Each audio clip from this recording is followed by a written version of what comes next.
श्री आचार्य श्री महाश्रमण जी पावन चरणम कोटि कोटि वंदन। सद्य मुनिश्री के पावन चरणम भाभरा वंदन। उपस्थित समस्त श्रावक श्राविकागण, आज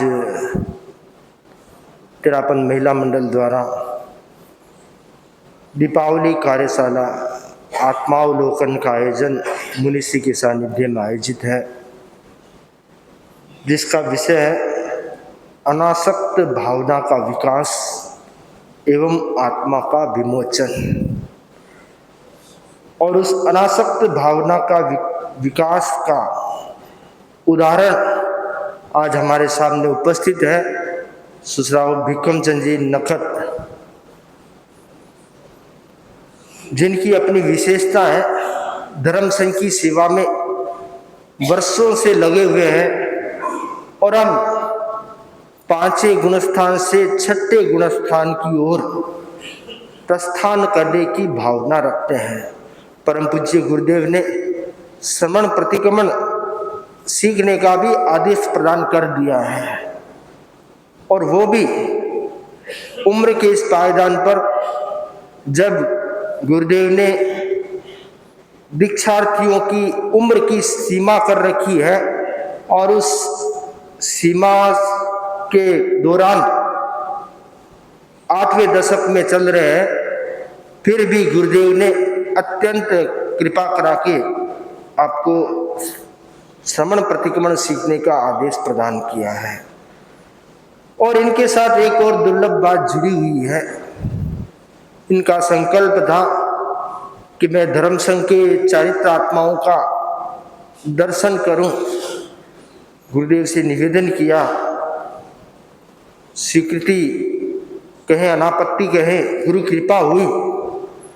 और आप सबको जानकर आश्चर्य होगा कि पिछले लगभग डेढ़ महीने में इन्होंने भारत में 126 सिंगाड़ों के दर्शन किए हैं।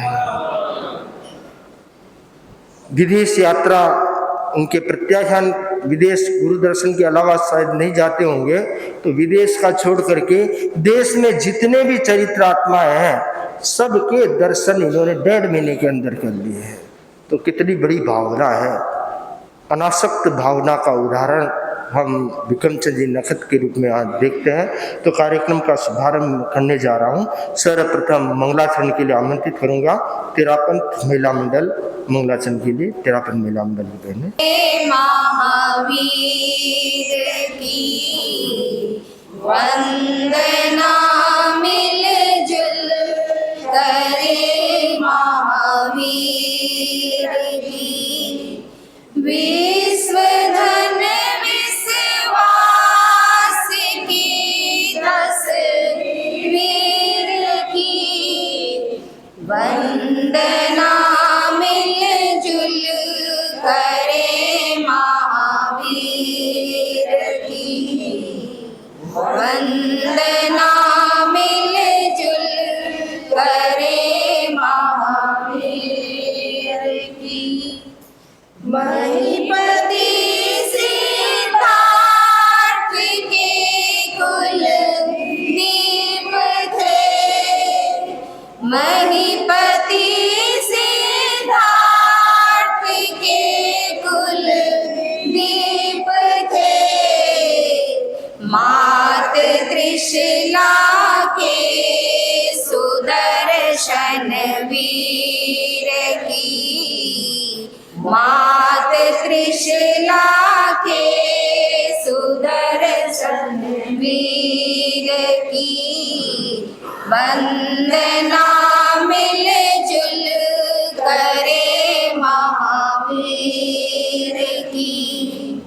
भोग वैभव को पलक में पीठ दे, भोग वैभव को पलक में पीठ दे, चल पड़े निर्बाध आनंद जीर की, चल पड़े निर्बाध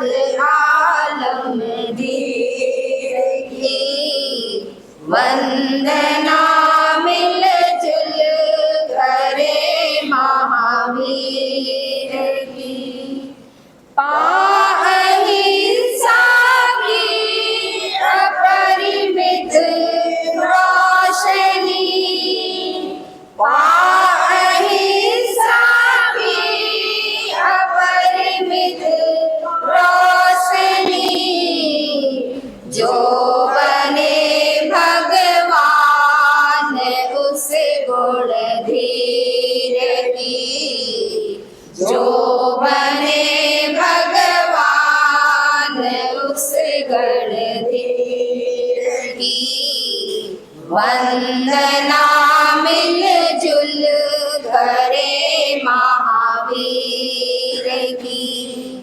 जो रहे निष्कंप मंजिल राह में, जो रहे निष्कंप मंजिल राह में, उस अभय अरु प्रेम के प्राचीर की। उस अभय अरु प्रेम के प्राचीर की।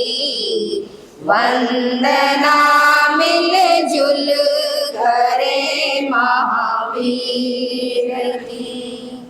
बांधना जिसको न संभव छंद में, बांधना जिसको न संभव छंद में, उस अलौकिक चेतनामय वीर की।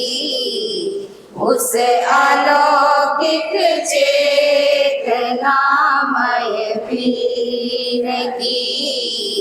वंदना मिलजुल करे महावीर की।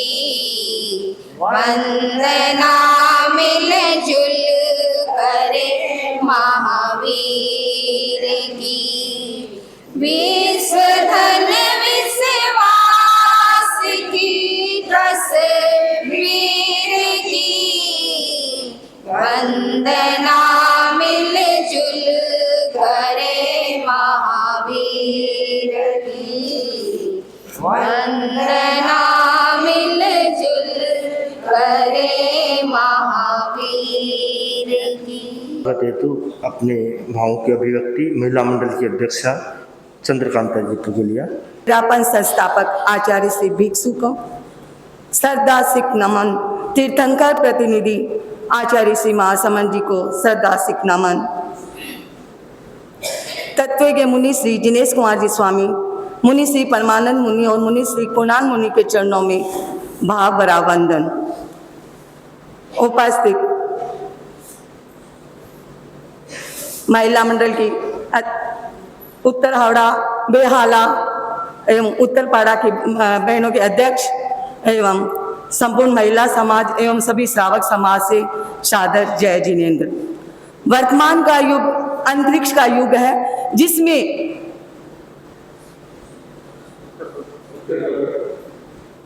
उत्तर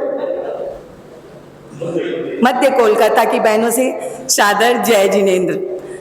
वर्तमान का युग अंतरिक्ष का युग है और इस अंतरिक्ष के युग में व्यक्ति अंतरिक्ष में जाकर जमीन खरीदने की होड़ में लगे हैं, यानी यांत्रिक सुख सुविधा में हम अपना जीवन उसकी होड़ में आगे बढ़ा रहे हैं और उस आसक्ति या कामना कह सकते हैं, कामना के वशीभूत होकर हम अपने जीवन का मूल्य नहीं समझ रहे हैं और समय को व्यर्थ ही गंवा रहे हैं। और इस जीवन शैली को हमारा किस प्रकार हम सही उपयोग कर सकें, तो अखिल भारतीय से निर्देशित ये एक महत्वपूर्ण कार्यशाला, और इस कार्यशाला में हमें मुनि श्री जी ने विशेष इस समय पर हमें समय प्रदान करवाया, तो मुनि श्री जी के प्रति अनंत अनंत कृतज्ञता है। और इस आसक्ति को कम कैसे करें और किस प्रकार किया जा सकता है, इसका आज हमारे सामने एक विशेष उदाहरण है। श्रीमान बिकम चंद जी नखत, आज मैं महिला मंडल की ओर से आपका स्वागत करती हूँ, अभिनंदन करती हूँ। आपके इसी वचनों पर हम भी भावना बाते हैं कि हम भी ये एक विशेष, पहले तो हिम्मत ही करनी पड़ेगी, विशेष हम हिम्मत कर पाए कि हमें भी इस आपके जो आपने जो जिस ओर चरण बढ़ाए हैं, हमारे भी चरण उसी ओर गतिमान करें। पुनः सभी यहाँ पर सभी जनमेदिनी का साउथ हावड़ा महिला मंडल की ओर से स्वागत करती हूँ, अभिनंदन करती हूँ। ओम अरहम। करूँगा साउथ हावड़ा सभा के अध्यक्ष लक्ष्मीपत जी बाबा को। वे बिकम चंद जी नखत जिस आध्यात्मिक लक्ष्य के लिए गतिशील है, तो उनकी आध्यात्मिक मनोकामना पूर्ण हो और आध्यात्मिक लक्ष्य की ओर शीघ्र और अधिक गतिशील बने। उस शुभ कामनाओं के साथ अपनी भावनाएं व्यक्त करने से लक्ष्मी जी बात आराध्य के श्री चरणों में वंदन। ज्योति पुंज युग प्रधान आचार्य श्री महाश्रमण जी के चरणों में भावरी वंदना। यहाँ विराजित मुनि श्री जिनेश कुमार जी एवं सहवर्ती मुनिवंद के चरणों में वंदना। श्रावक श्री बिक्रम जयंती नखत श्रावक समाज सादर जय जिनेन्द्र। आज श्रीमान बिक्रम चंद जी नखत मुनिश्री के दर्शन करने तो यहाँ प्रेक्षा विहार में पधारे हैं। जैसा कि मुनिश्री ने फरमाया कि आज इनका 126वां शिंगड़े का दर्शन है, तो मैं आज इनका यहाँ पर स्वागत करता हूँ, अभिनंदन करता हूँ। मैंने बिक्रम चंद जी को 2017 के रास्ते की सेवा में देखा है। ये विगत कई वर्षों से रास्ता की सेवा में चल रहे हैं, तो 2017 में मेरा भी सौभाग्य रहा कि रास्ते की सेवा में मेरा भी जाने का काम पड़ा। मैं देखा कितने सजग रहते हैं कि शाम को जैसे भी हुआ अपना गाड़ी में सामान लोड कर सेकंड घंटे सुधार में चला जाना, इतनी शीघ्रता से खुद गाड़ी चला के चले जाते हैं। और जब गोचरी की सेवा होती है उस समय समायिक में रहते हैं, तो सेवा और साधना दोनों में इतने सजग रहते हैं। तो गुरुदेव ने इनकी सेवा का मूल्यांकन करके इनको श्रावक प्रतिक्रमण का आदेश दिया, और ये बड़े सौभाग्यशाली है कि इस उम्र में इनको ये सौभाग्य प्राप्त हुआ। तो मैं मेरी तरफ से सावथवाड़ा सभा परिवार की तरफ से आपके प्रति आध्यात्मिक मंगल कामना करता हूँ कि आप इस दिशा में उतर आगे बढ़ते रहे। आज महिला मंडल अखिल भारतीय मंडल के तत्वाधान में महिला मंडल के द्वारा ये दीपावली का कार्यशाला आयोजन हो रहा है। मैं सभी बहनों के प्रति भी हार्दिक मंगल कामना करता हूँ। इसी के साथ बिक्रम चंद जी नखत जो अणुव्रत से संबद्ध रहे हैं, अणुव्रत महासमिति में वर्षों तक कार्य किया है, अणुव्रत शिक्षक संसद के अध्यक्ष भी रहे हैं, संभवतः अध्यक्ष रहे ना। हाँ, तो आपने अणुव्रत के लिए अपने जीवन को उसमें समर्पित किया और गुरु सेवा में अपने जीवन को समर्पित किया, और युवा वय में व्यवसाय का त्याग करके गुरु सेवा में लग गए। तो ये अनासक्त भावना का ही विकास है। आसक्ति होती है तो आदमी 80 साल का हो जाता है तो भी व्यापार नहीं छोड़ पाता है, और अनासक्त भावना जागृत होती है तो गुरु सेवा में व्यापार का भी त्याग करके उसमें लग गए हैं। तो बहुत बड़ी बात है। तो मैं आमंत्रित करूँगा श्रीमान बिक्रम चंद जी नखत को कि वे आज इस अवसर पर अपने भावों को अभिव्यक्त करेंगे। बिक्रम चंद जी नखत। भक्ति वंदना। विराजित मुनि श्री दिनेश कुमार स्वामी एवं सहवर्ती संतों की पावन श्री चरणों में सहभक्ति वंदना। साधारण भाइयों और बहनों, सादर जय जिनेन्द्र और आप सबसे बारंबार क्षमा खावना। मुझे याद आ रहा है वो दिन जिस समय मेरी उम्र थी 43 वर्ष की। परम पूज्य गुरुदेव श्री तुलसी और युवाचार्य श्री महाप्रज्ञ जी जैन विश्व भारती में भ्रमण कर रहे थे।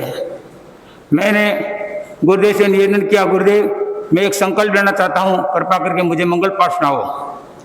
गुरुदेव ने पूछा क्या संकल्प लेना चाहते हो? मैंने कहा गुरुदेव मैं 55 वर्ष के बाद व्यापार नहीं करूँगा, चाहे मेरी कैसी भी परिस्थिति रहो।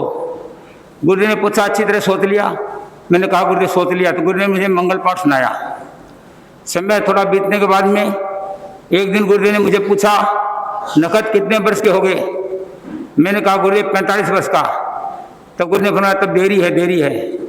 उसके बाद में 23 जून 1997 को गणाधिपति पूज्य गुरुदेव श्री तुलसी का देवलोक गमन हो गया। हम लोग बोलते थे कि आचार्य श्री तुलसी में महाप्रज्ञ को देखो और महाप्रज्ञ में तुलसी को देखो। ये बात भी मैंने साक्षात रूप में देख ली। 2002 में आचार्य श्री महाप्रज्ञ जी ने अहमदाबाद में मुझे अणुव्रत विश्व भारती का अध्यक्ष बनाया। मैं गुरुदेव के पास चला गया और मैंने गुरुदेव से निवेदन किया, गुरुदेव आपने मुझे कहाँ फंसा दिया? मैं तो बैठ के समय करने वाला व्यक्ति हूँ, मैंने तो अध्यक्ष मंत्री कभी सपना भी नहीं देखा है। गुरुदेव ने फरमाया कि तुम्हें क्या करना है, मैं बैठा हूँ ना। मैंने वंदना कर ली। 1 जनवरी 2003 की बात है। प्रतिक्रमण के बाद में मैंने गुरुदेव से एक चीज़ के लिए संकल्प के लिए मंगल पाठ सुना। गुरुदेव ने मंगल पाठ सुनाया। 2002 तारीख 3 को गुरुदेव डूंगरी से बिहार करके बलसाड़ पधारे।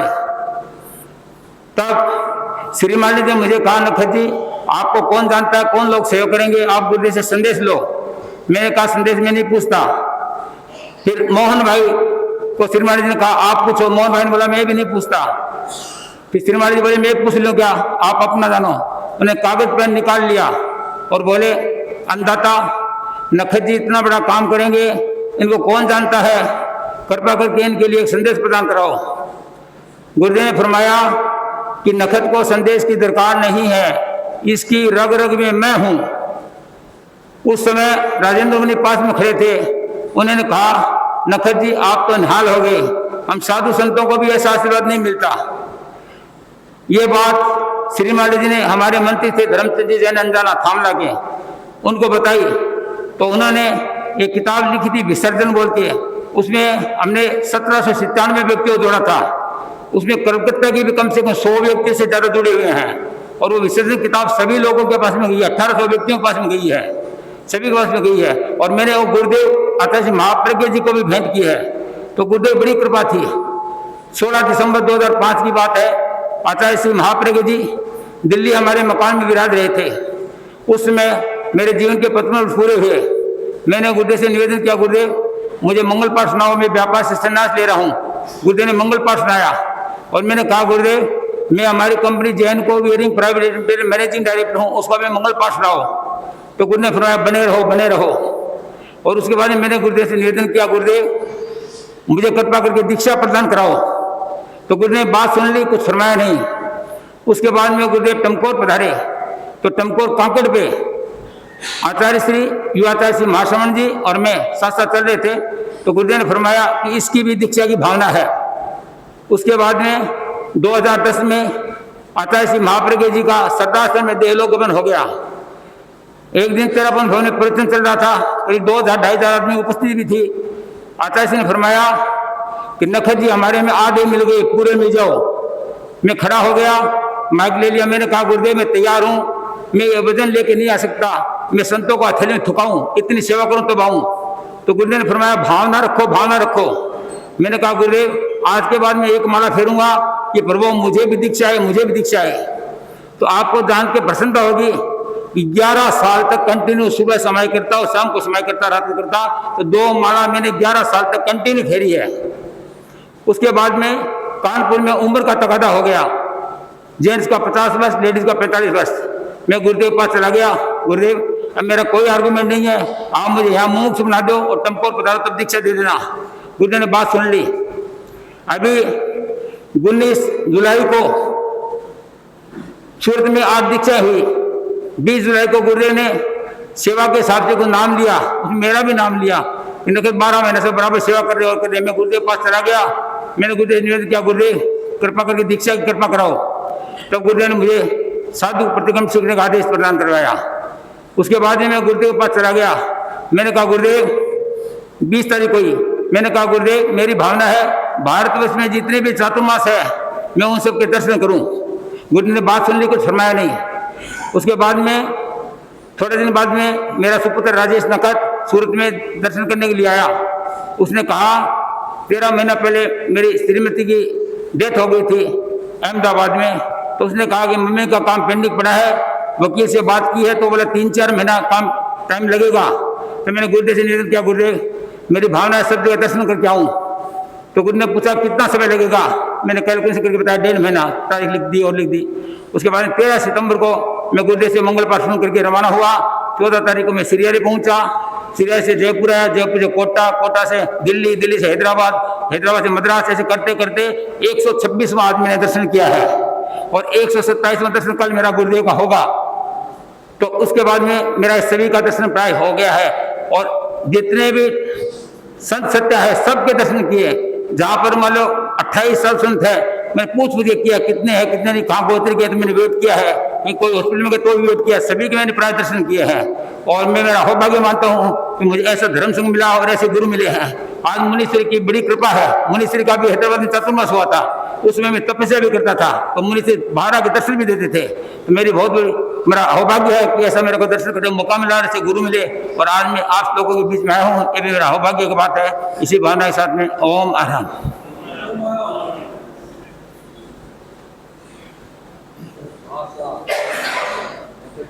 नखत जी ने अपने जीवन के आध्यात्मिक विकास के क्रम को बताया और किस प्रकार उनकी भावनाएं आगे बढ़ रही है। आप सबको पता चल गया है कि अगर आप सबको दीक्षा लेना हो तो नखत जी ने 11 वर्ष माला फेरी है।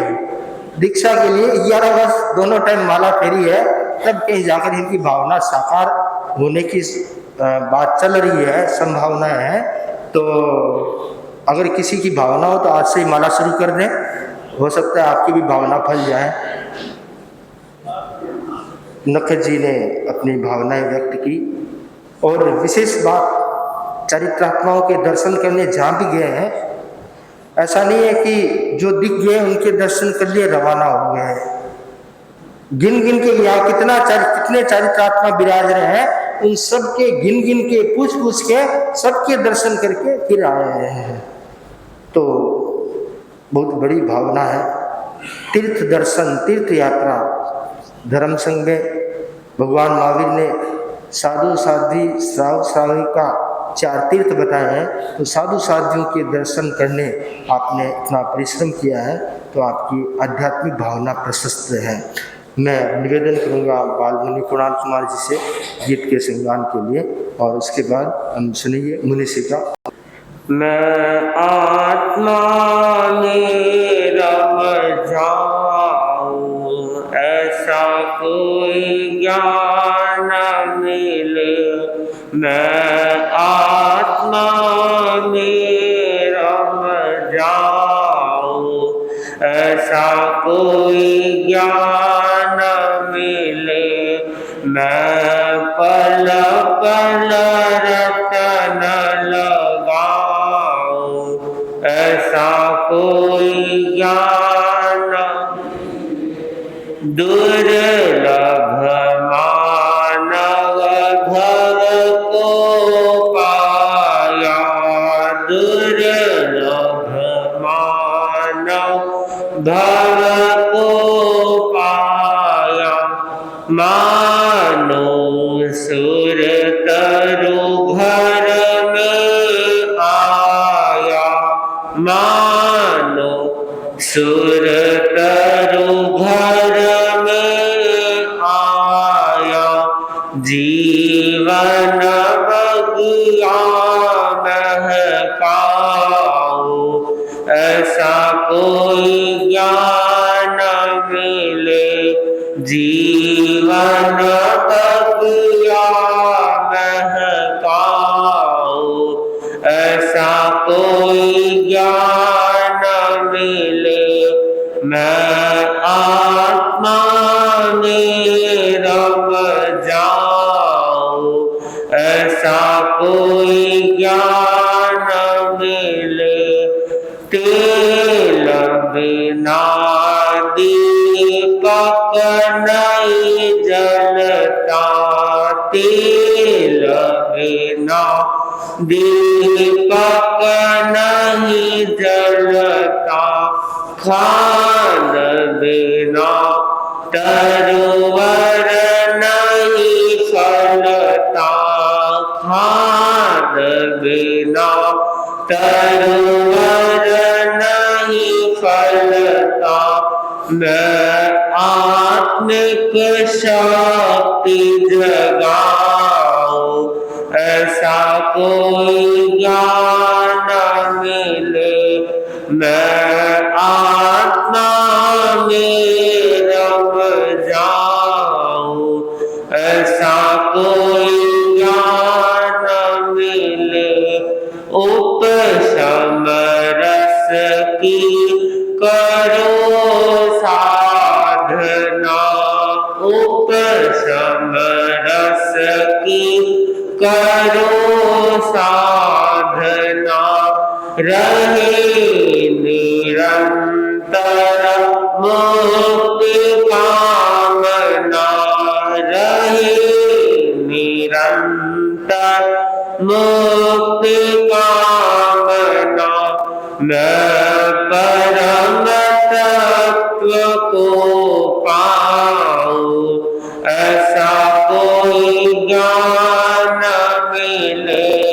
मैं परम तत्व को पाऊं, ऐसा कोई ज्ञान मिले। मैं आत्मा में रम जाऊं, ऐसा कोई ज्ञान। संतों की संगत में आओ, संतों की संगत में आओ। आत्म शांति का दीप जलाओ, आत्म शांति का दीप जलाओ। यह भाव सदा ही भाओ, ऐसा कोई ज्ञान मिले। मैं आत्मा में रम जाऊं, ऐसा कोई ज्ञान मिले।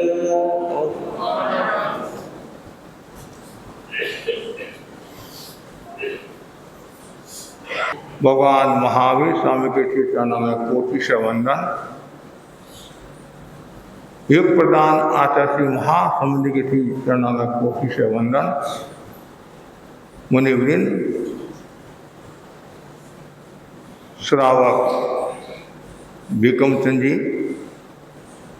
उपस्थित धर्म प्रेमी भाई और बहनों,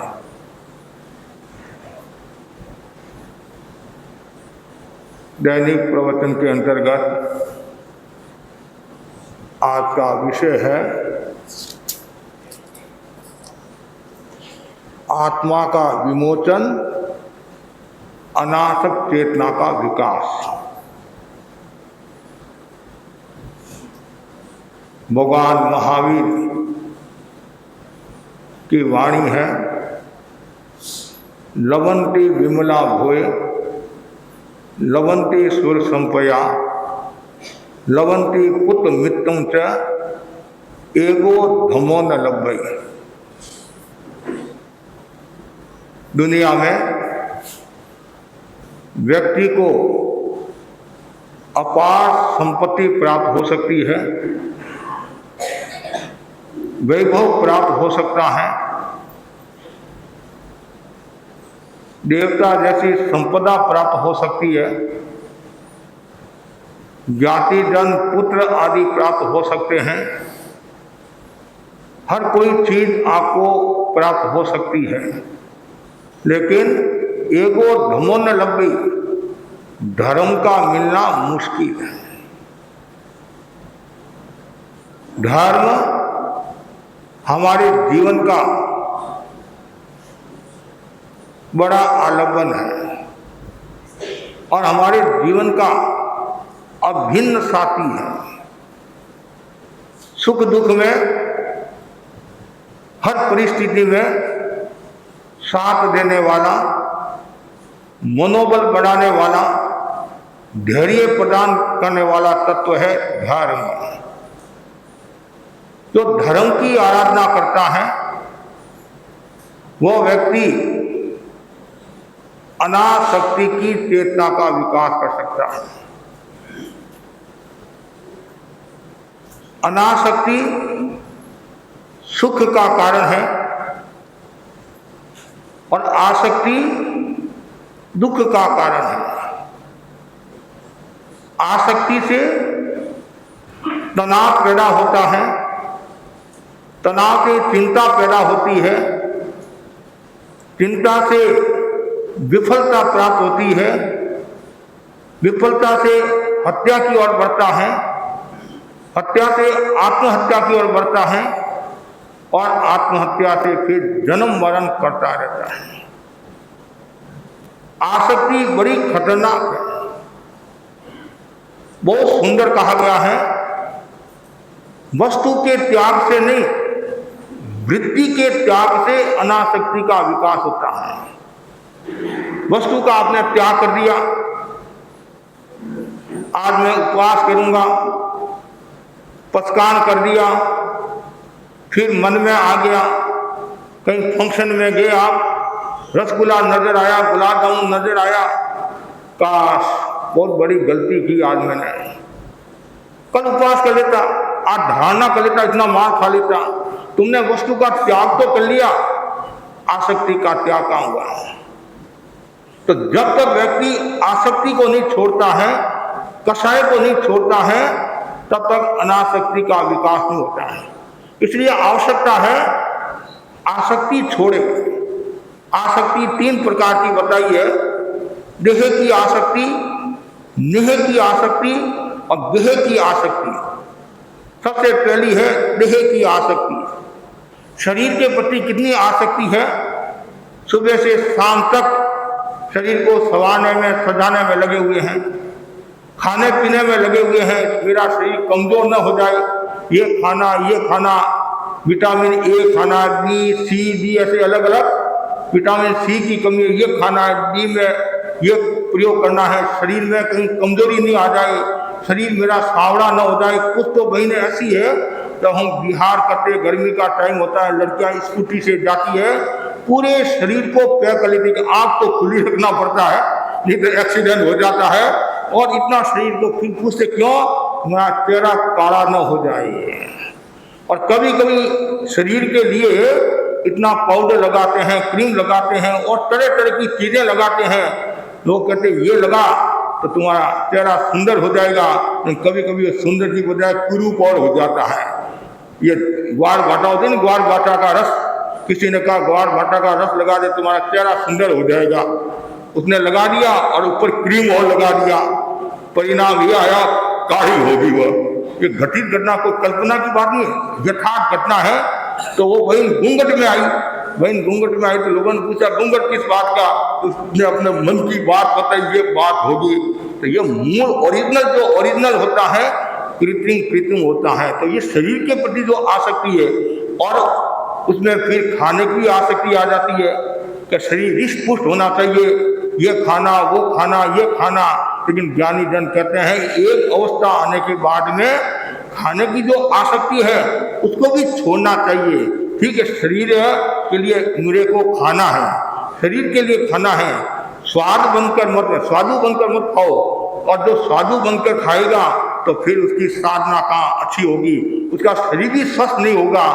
ये अच्छी चीजें इसको खा लूं तो परिणाम सुख नहीं आता है। 80 वर्ष का हो गया, 85 वर्ष का हो गया, चला नहीं जा रहा है, संतों ने कहा रात्रि भोजन का त्याग कर ले। कि महाराज रात्रि भोजन का तो त्याग नहीं कर सकता हूँ, रात को भूख लगती है। अरे तुम्हारे मुंह में दांत नहीं है, सुपारी का तो त्याग कर ले, तो भी ना सुपारी का भी मैं त्याग नहीं कर सकता हूँ। 80 वर्ष का 85 वर्ष का मुंह में दांत नहीं है, तो भी मुंह में सुपारी ऐसे ऐसे करता रहता है। ये क्या है? आसक्ति है। आसक्ति को छोड़ना पड़ेगा। ये सब शरीर से संबंधित है।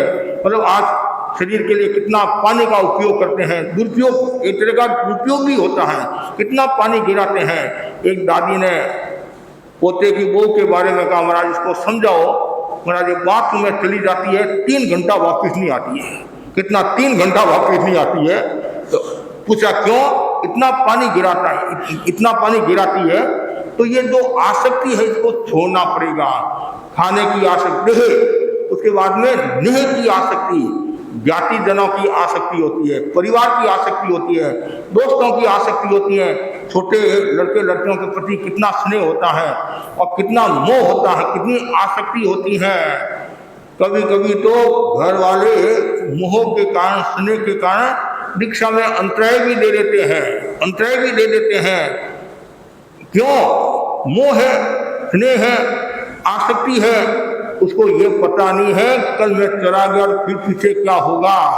जाना तो सबको ही है, क्यों स्नेह करे? और स्नेह करो ऐसा, आत्मा से स्नेह करो। शरीर से स्नेह करने से क्या परिवार, परिवार से स्नेह करने से क्या परिवार। आप कहेंगे महाराज परिवार से स्नेह नहीं करेंगे तो मुश्किल हो जाएगी। दादी बोली महाराज मैं पोता को संभालती हूँ, खिलाती हूँ, स्नान कराती हूँ, तब जाकर ये बिंदनी खिचड़ी डालती है। नहीं तो वो भी नहीं डालती है। तो स्नेह तो रखना पड़ता है, ठीक है, संसारी जीव है तो उसमें भी आसक्त मत बनो, इतना स्नेह मत रखो तो वापिस आपको जन्म मरण करना पड़े और वापिस संसार में घूमना पड़े। अब राजा है और राजा मृत्यु को प्राप्त हो गया और कीड़ा बन गया। राजा ने कहा था अपने पुत्र को कि ज्ञानी जनों ने मुझे बताया है तू मरकर कीड़ा बनेगा, और स्थान भी बता दिया उस स्थान में तू कीड़ा बनेगा कि बेटा तू मेरे को मार देना, मैं कीड़े के रूप में रहना नहीं चाहता हूँ, इतना बड़ा राजा और मैं कीड़े के रूप में कैसे रहूं, तो पिताजी मैं आपको कैसे मारूं, उसकी तुम चिंता मत कर, ये सब चलता है, क्यों मैं कीड़ा हो जाऊंगा। और जैसा ज्ञानी जनों ने बताया और वो मरकर और कीड़ा बन गया उसी स्थान पर जो स्थान बताया, और वहां जाकर तलवार लेकर गया उसको मारने के लिए। जैसे ही कीड़ा उस राजकुमार को देखता है वो कीड़ा भागता है, खूब कोशिश करता, पीछे पड़ता है, अंदर से निकालता करता है, जैसे वो मारने की कोशिश करता फिर भाग जाता है।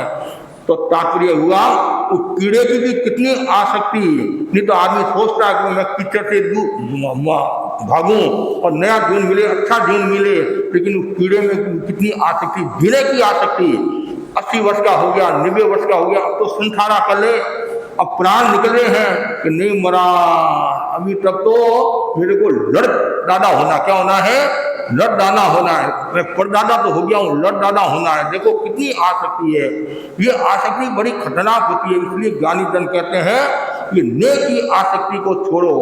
तीसरी एक घर की आसक्ति होती है, घर में भी आदमी कितना डूबा हुआ रहता है, सुबह से शाम तक घर को देखता रहता है, मेरा धन कहाँ पड़ा है, कोई लेकर तो नहीं गया, कोई मकान को खराब तो नहीं कर दिया, ये नहीं कर दिया, कुछ भी नहीं। इतनी होशियार होती है, दिन भर मकान की सफाई करती रहती है, और थोड़ी आत्मा की सफाई करे तो बेड़ा पार हो जाएगा। अभी दीपावली का समय है, कोई ने घरों की सफाई करी है, और श्रावण भादव में तो आत्मा की सफाई की, अब घरों की सफाई करी है। पहले घर सुने लगते थे, ठिकाना भरा लगता था, और उल्टा हो रहा है और उसकी और आपकी आसक्ति है। लेकिन अब दिवाली का भी कार्य संभवतः हो गया होगा, और वापिस अनासक्ति की चेतना का विकास करना है और संतों के ठिकाने प्रवचन आदि सुनना है। तो ये जो 3 प्रकार की जो आसक्ति है वो बड़ी खतरनाक होती है, आसक्ति को छोड़ना है। और जो व्यक्ति आसक्ति को छोड़ता है और अनासक्ति का विकास करता है वही आत्मावलोकन अपना निरीक्षण कर सकता है। आसक्ति वाला निरीक्षण नहीं कर सकता, क्यों, तो उसको तो शरीर दिख रहा है, परिवार दिख रहा है और वस्तु दिख रही है, तो कहाँ से वो निरीक्षण करेगा। निरीक्षण कौन करेगा, अनासक्त चेतना वाला आत्मनिरीक्षण करेगा। और दूसरा जो बताया है आत्मा की मुक्ति का मतलब आत्मा विमोचन। आत्मा की मुक्ति कब होती है, जब सब गुणों का विकास होता है और कर्मों का क्षय होता है, तब जीव शुद्ध अवस्था को प्राप्त होता है, परम तत्व को प्राप्त होता है। तो उसके लिए क्या करना, क्षमा का विकास करना। धर्म का पहला जो उपाय बताया है वो क्या है, क्षमा, शांति, कष्ट सहिष्णुता की साधना करना। बहुत ऊंची साधना है, हर व्यक्ति कष्ट सहिष्णुता की साधना कर नहीं सकता है और कर भी नहीं पाता है, कोशिश करने के बावजूद भी नहीं कर पाता है। कुछ बिल्ले जीव ऐसे होते हैं जो हर समय क्षमा की आराधना करते हैं। क्षमा हमारे जीवन का वसंत है, क्षमा हमारे जीवन की साधना है, और क्षमा हमारे जीवन का आभूषण है और मिटाता मन का दूषण है। क्षमा जीवन का परिधान है और नफरत को दूर करने वाला तत्व है। और जिसके भीतर में क्षमा का भाव होता है वो व्यक्ति किसी का भी विरोधी नहीं होता है, हमेशा उसके भीतर में मैत्री का भाव रहता है। और जैसी क्षमा आएगी तो आपके भीतर में मैत्री का विकास होगा और भेद भाव जाएगा और सब जीवों को आप अपनी आत्मा के समान समझोगे और सब जीवों को मित्रवत समझोगे। जैसे मित्र का अपना मूल्य होता है, सब जीव मेरे मित्र हैं, किसी से मेरी नाराजगी नहीं है। और ऐसे जो एक सूत्र ये भी बताया गया है, तो पूर्ण क्षमा की जो साधना करता है तो वो हर समय सुख दुख में भी संभाव की चेतना का विकास करता है। जो भी मिला उसी में संतुष्टि, हमारे पुराने संतों के बारे में सुनते हैं, उसी में जो भी मिला वह आनंद आनंद आनंद वो कब प्राप्त होगा कि जब आप क्षमा की साधना करोगे, अनासक्ति की साधना करोगे, तब आनंद की प्राप्ति होगी। फिर बोलने से आनंद की प्राप्ति नहीं होती है, बोलने से अनासक्ति का विकास नहीं होता है। उनके पद चिन्हों पर चलना पड़ेगा, उनका अनुकरण करना पड़ेगा। इसलिए हमेशा मन में भावना भाव मेरे जीवन में क्षमा का विकास हो, और जितनी ज्यादा क्षमा होगी उतना ही व्यक्ति का मूल्य बढ़ जाएगा। जब हम महापुरुषों का इतिहास पढ़ते हैं और कितनी सुंदर सुंदर घटनाएं हैं, प्रेरणा देने वाली घटना है। अतुंकारी घटना, अतुंकारी भट्टा की घटना ले लो, आप गच्छु कुमार मुनि की घटना ले लो, खंडक मुनि की घटना ले लो, उनकी खाल उतारी जा रही है, और कितनी समता समता समता। तो इसलिए समता जरूरी है, क्षमा जरूरी है, और जहाँ क्षमा है वहाँ विकास है, जहाँ क्षमा है वहाँ प्रकाश है। भगवान महावीर ने चंद्रकोशी का उद्धार किया कि नहीं किया, और भगवान के भीतर में क्षमा का भाव था, क्षमा का भाव था, मैत्री का भाव था। चंद्रकोशी के मन में दूसरा भाव था। फिर भी महापुरुष जो होते हैं वो हमेशा क्षमा का, चाहे कोई निंदा करे, प्रशंसा करे, जन्म मरण सब में खुश रहते हैं, प्रसन्न रहते हैं, और क्षमा का भाव रखते हैं। पनग्गे से सुरेंद्र से बोलते नहीं कि इंद्र ने स्तुति की, प्रशंसा की, और नाग देवता ने सर्प ने डसा, फिर भी दोनों में क्षमा का भाव, प्रसन्नता का भाव। हर समय चेहरे पर प्रसन्नता रखनी चाहिए, और जितनी ज्यादा प्रसन्नता होगी उतना ही आपका जीवन सुख में होगा, शांति में होगा, और आप अच्छी तरह से आत्मावलोकन कर सकते हैं। और यदि भीतर में क्रोध का भाव है तो वहाँ संताप पैदा होगा, ताप पैदा होगा, और अनेक प्रकार की समस्याओं का जन्म होगा। और जहाँ जहाँ क्रोध होता है वहाँ वहाँ बोध नहीं है, जहाँ बोध नहीं है वहाँ आत्मा का शोध नहीं है, और आत्मा का शोध नहीं है वहाँ सत्य का विकास नहीं है, और सत्य का विकास नहीं है वहाँ आत्मा का साक्षात्कार नहीं है।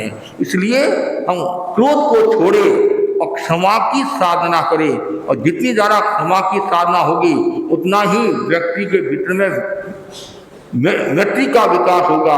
तो कुछ लोग ऐसे होते हैं जानबूझकर जीवों को तकलीफ देते हैं, कष्ट देते हैं, ऐसे लोग भी मिलते हैं जानबूझकर। पूछते क्यों करता है, मेरे को आनंद आ रहा है, जीवों को मारने में आनंद आता है, चाटा मारने में आनंद आता है।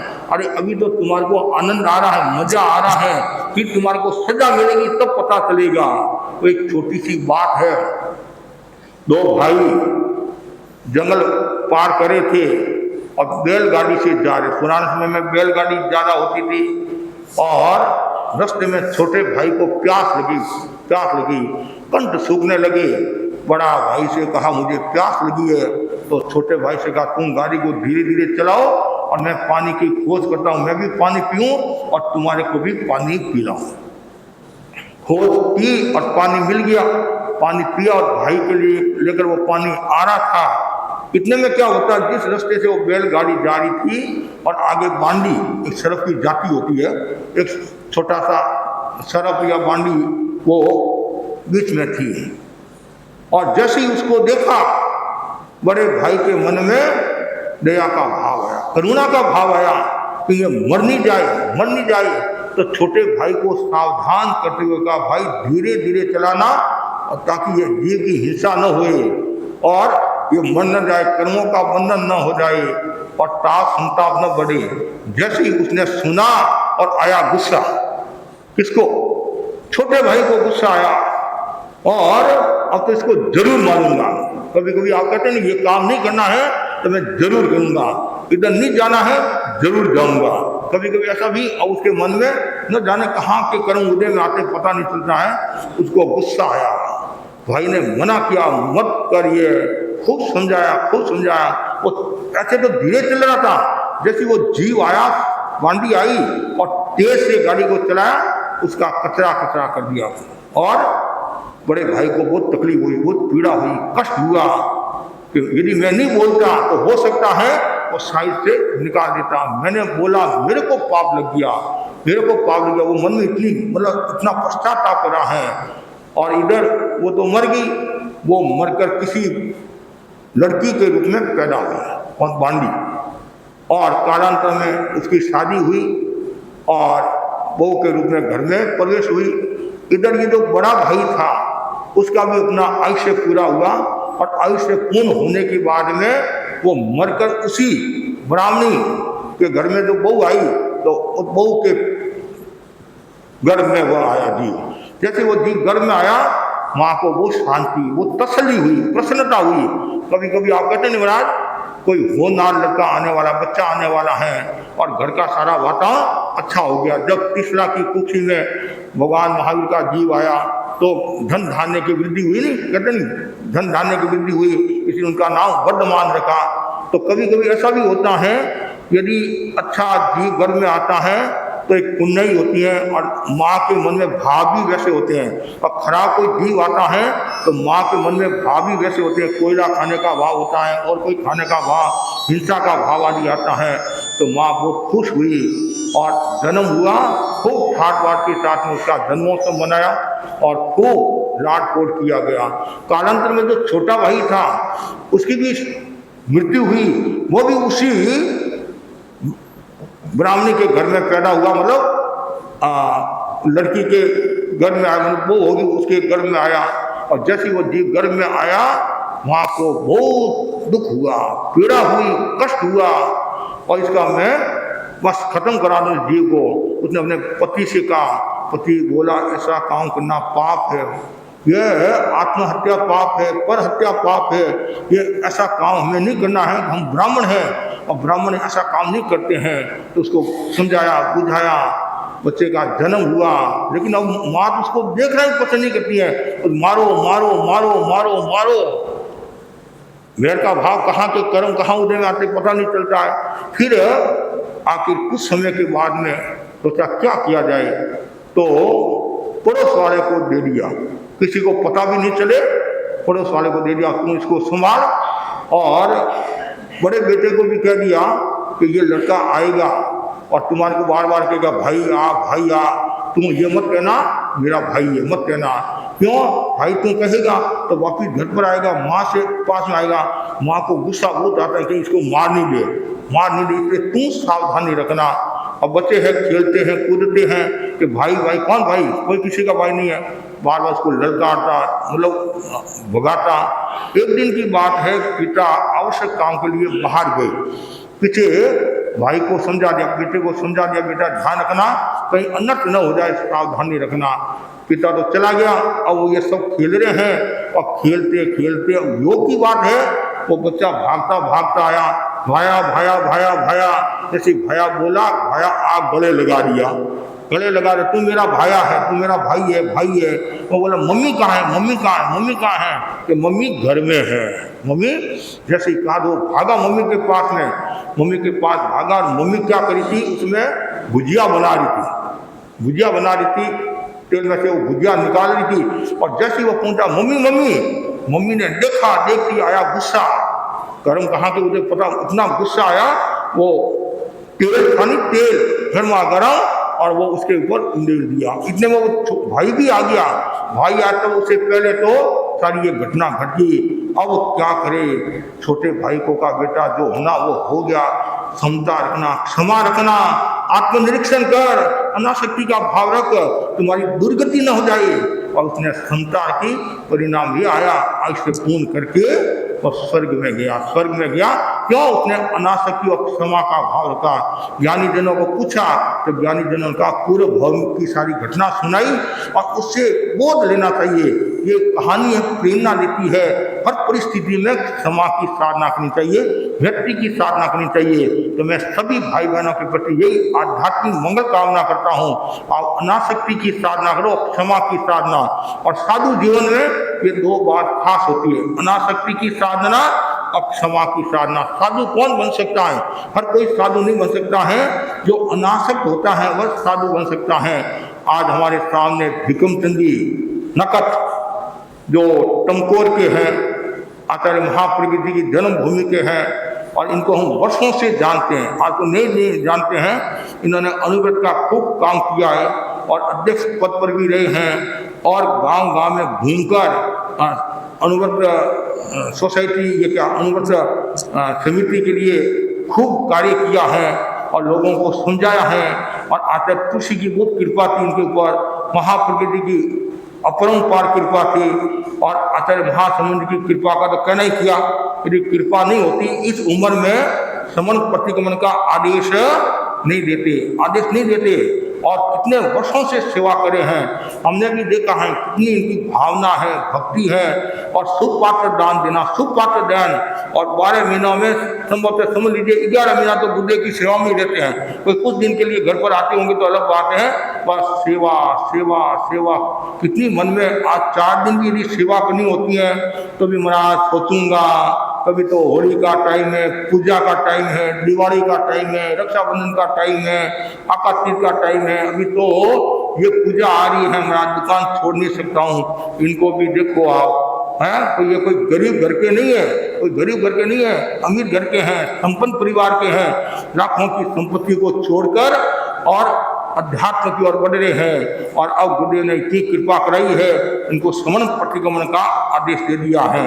अभी वैरागी है, अभी दीक्षा की घोषणा नहीं हुई है, दीक्षा की घोषणा नहीं हुई है, वैरागी है, समन प्रतिगमन का आदेश हो गया है।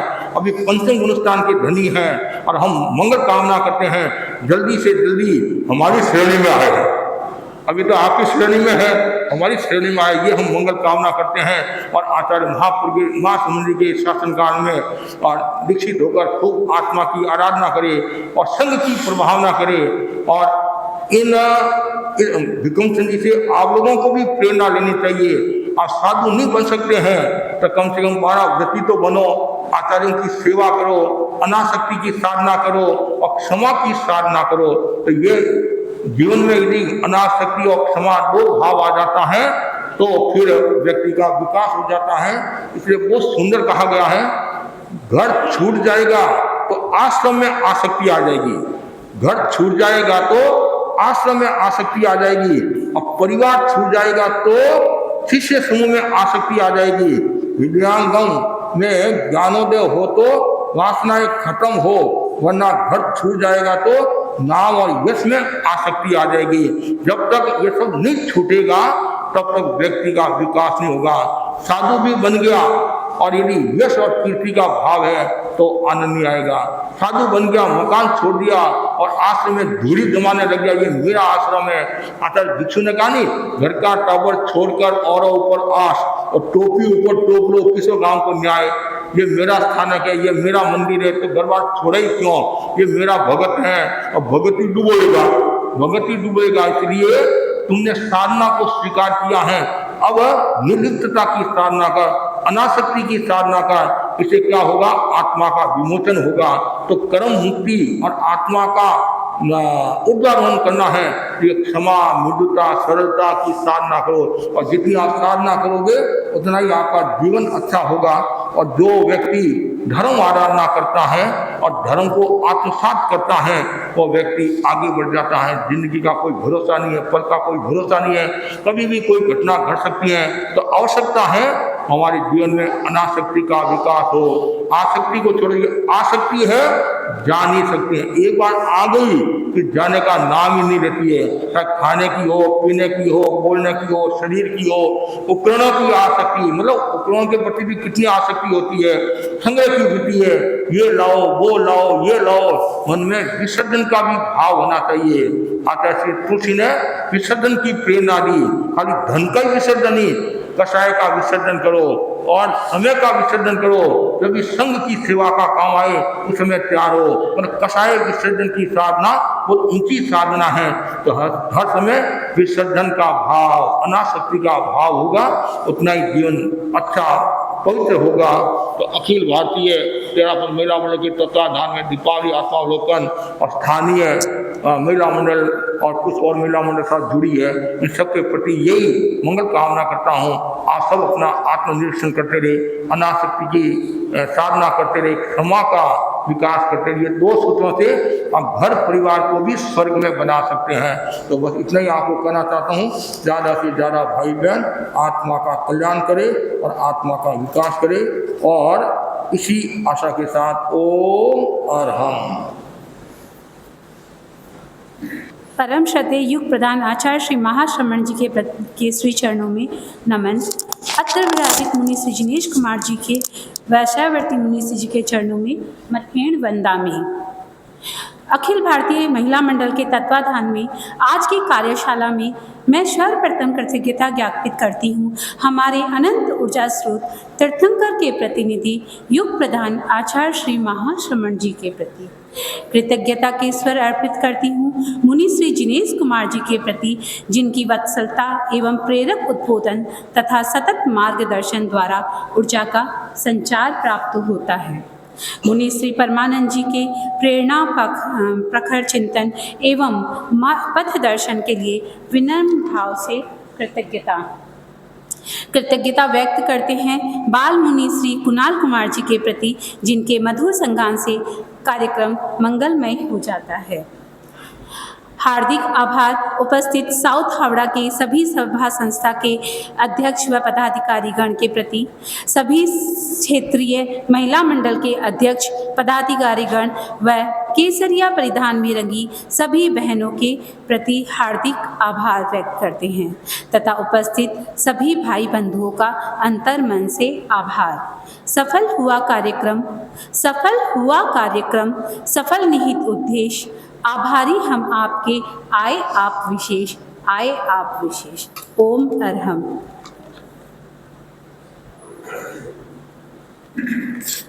श्री चरणों में कोटिश वंदन।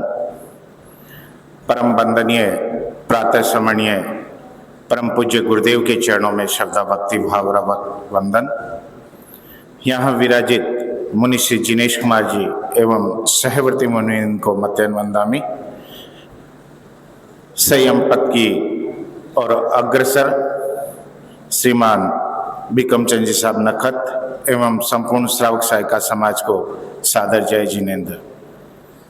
बड़ी प्रसन्नता का विषय है कि श्रीमान बिकमचंद जी नखत, जिनको परम पूज्य गुरुदेव ने शमन प्रतिक्रमण की आज्ञा प्रदान की है और हमारी यही मंगल कामना है कि इस प्रतिक्रमण की आज्ञा के बाद की भी आज्ञा आपको यथाशीघ्र जितनी जल्दी हो परम पूज्य गुरुदेव से मिले।